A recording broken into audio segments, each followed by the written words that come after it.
was only 12 when my uncle came to the village.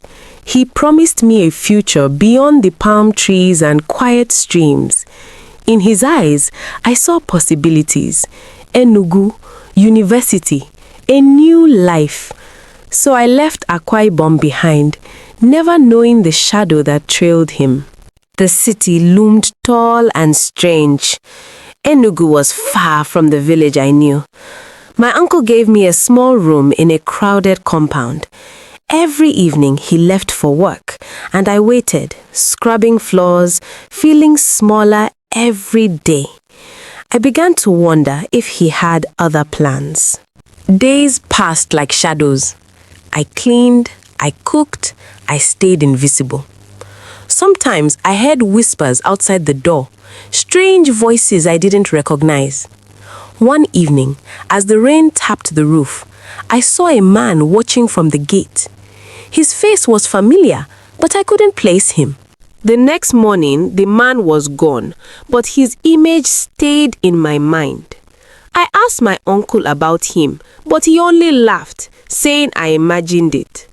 Still, the feeling in my chest grew heavy, like a storm waiting to break. I didn't know it then, but trust was slipping away. Thanks for watching Frankie's Stories. If you're enjoying this, help us reach more people by hitting subscribe and liking this video. Now, let's get back to the story. I started sneaking out to the market, hoping to catch a glimpse of that man again. The streets were crowded, full of bright colors and laughter, but something always felt off. One evening, as I passed a small shop, a woman whispered my name. I froze. I turned slowly, my heart pounding in my chest. The woman was wrapped in a green headscarf, her eyes full of warning. She said, "Your uncle is not what he seems. He traps dreams and leaves souls empty." My knees shook as I stepped back, unsure of what to believe. That night, I couldn't sleep. The walls felt closer, like they held my fear inside them. I dreamed. In the dream, I was back in the village, but everything was upside down. The river ran dry, and the sky was heavy with smoke. I saw my uncle standing on a bridge, his face twisted, calling my name. I woke up, sweating, the morning still too dark. The next day, I followed a strange path to a small chapel at the edge of town. Inside, an old man prayed quietly. He looked at me with knowing eyes and said, "Your past never left you. It waits for you to see the truth." I shivered and took a step back. I didn't know what to do. My heart raced as I ran back to my uncle's home. When I got there, the door was slightly open, creaking in the wind. I called his name, but only silence answered. I stepped inside, the smell of dust thick in the air. And there, on the table, lay a letter with my name on it. My hand shook as I opened the letter. It was short, but every word felt like a chain. My uncle said he was sorry, that he had used me, but he had no choice. Tears stung my eyes as I crumpled the paper, feeling more lost than ever. I ran from the house, the streets blurring as the world spun.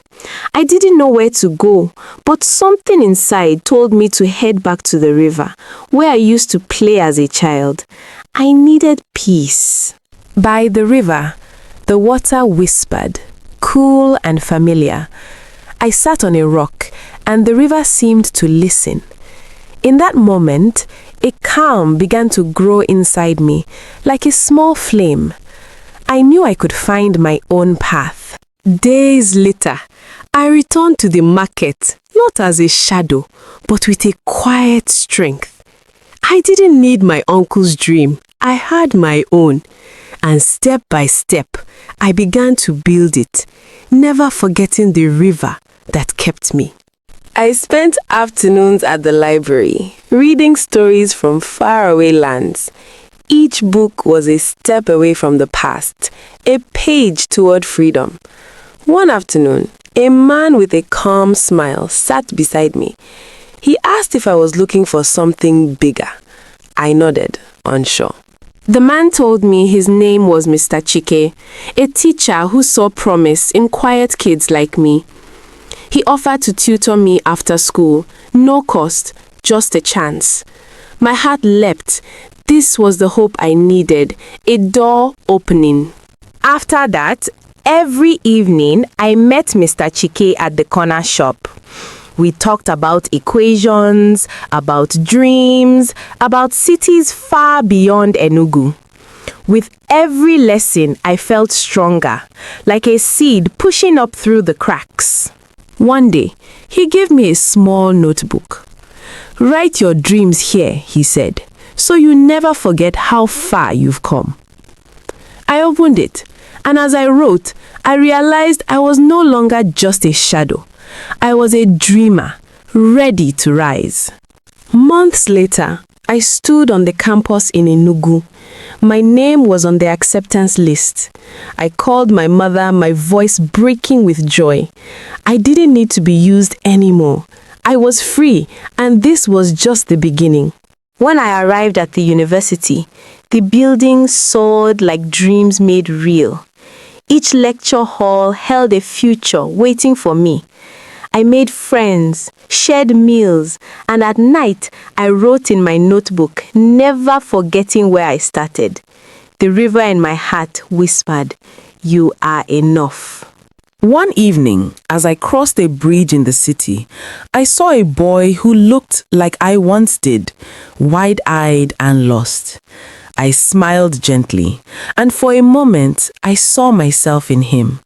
I promised silently he would not be forgotten. Years later, I returned to Akwa Ibom, no longer just a child, but a woman with purpose. My mother smiled as I told her of all I learned. I knew that, like the river, I could return home and still rise. At the river bank, I closed my eyes and listened to the water. It carried stories, just like mine, and as it flowed, so did hope. I knew, no matter what, I belonged to both the village and the sky. I was free. As the sun rose over Akwa Ibom, I walked to the market, no longer afraid. I spoke to the vendors, and they smiled, recognizing the girl who once hid. I promised myself I would help other children, guide them, so they wouldn't have to fear.